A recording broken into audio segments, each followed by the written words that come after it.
अस्सलाम वालेकुम क्लास। हम लोग चैप्टर नंबर 8 पढ़े हैं, रिस्क एंड रिटर्न, जिसके अंदर हम लोगों ने रिस्क की डेफिनेशन, रिटर्न की डेफिनेशन और रिस्क प्रेफरेंसेस पढ़ चुके थे। अब हमने करना है क्या पढ़ना है, how to quantify a risk, how to measure a risk, हम रिस्क को कैसे मैयर कर सकते हैं।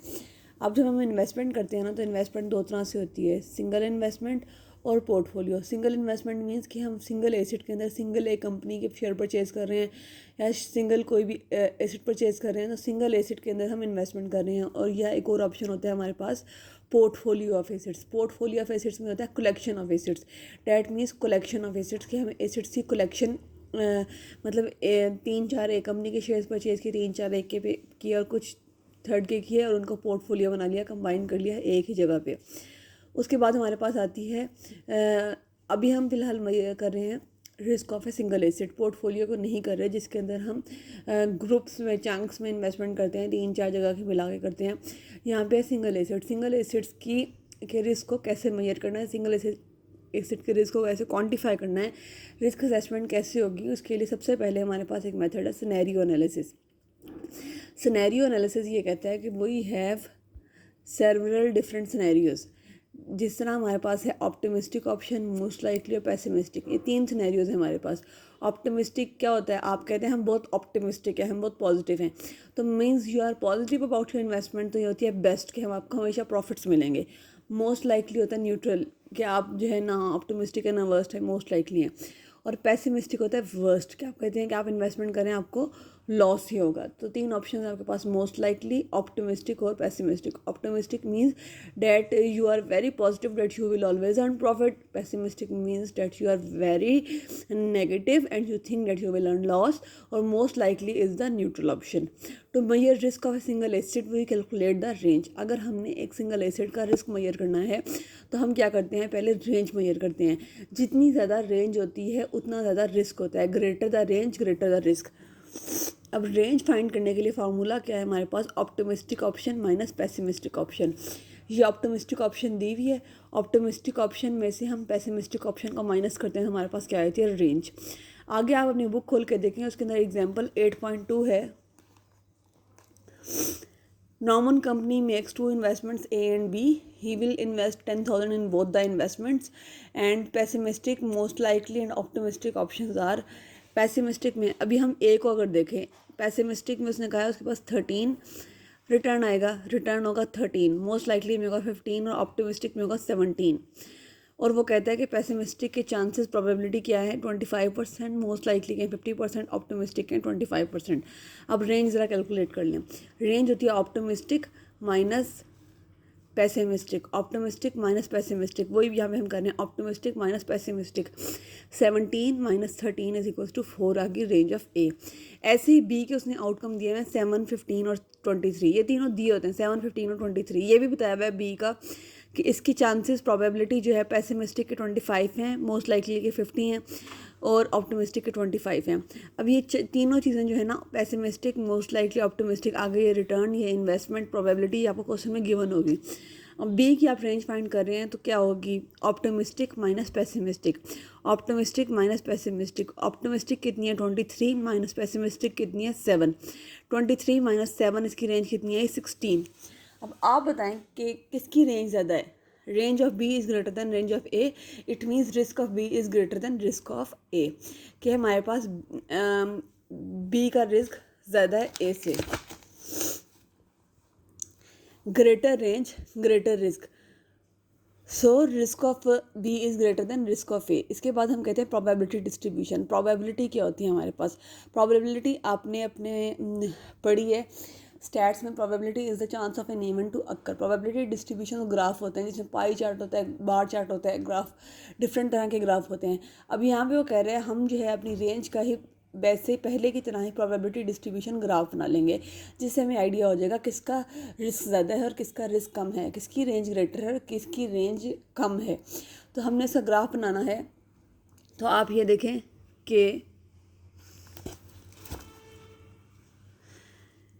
13, 15, 17 ये 3 आउटकम थे और प्रोबेबिलिटी कितनी थी 25, 50 और 25। अब इसको ड्रॉ करना है।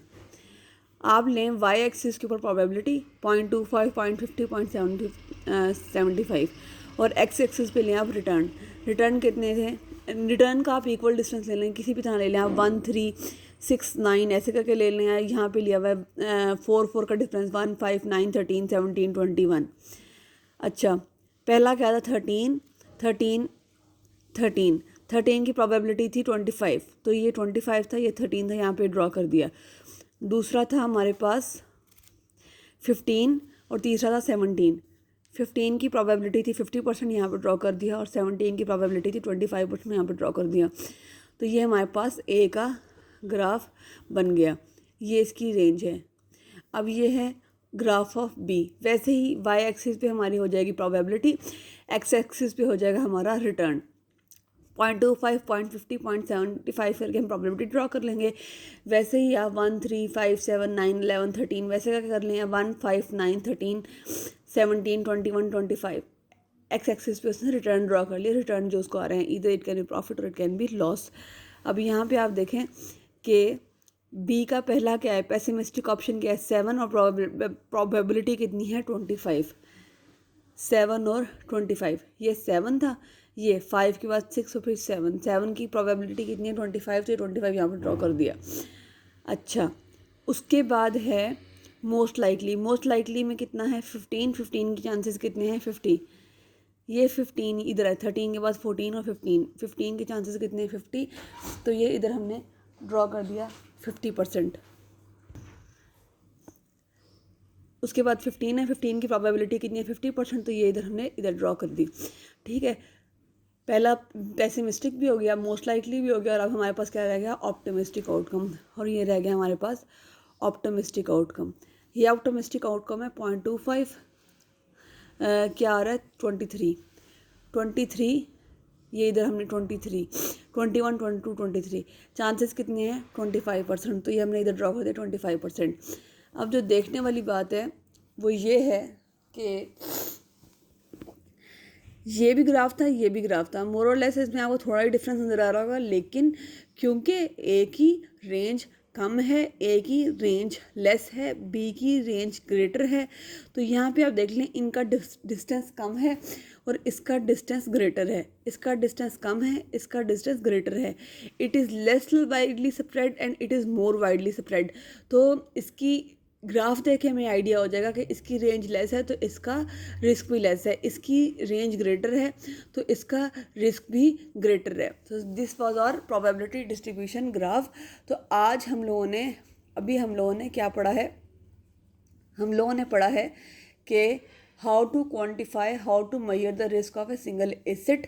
तो मैं आपको फिर से रिवाइज करवा दूँ, इसके अंदर हम करते हैं सिनेरियो एनालिसिस। सिनेरियो एनालिसिस में 3 चीज़ें होती हैं हमारे पास, ऑप्टिमिस्टिक, मोस्ट लाइकली और pessimistic. Optimistic is the best option, most likely is the neutral option and pessimistic is the worst option.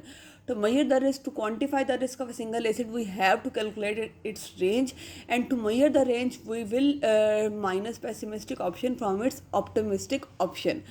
As you can see in the example 8.2 of your book, Norman company make 2 investment A and B, and he will invest 10,000 in both the investments. The pessimistic, most likely and optimistic options are given below.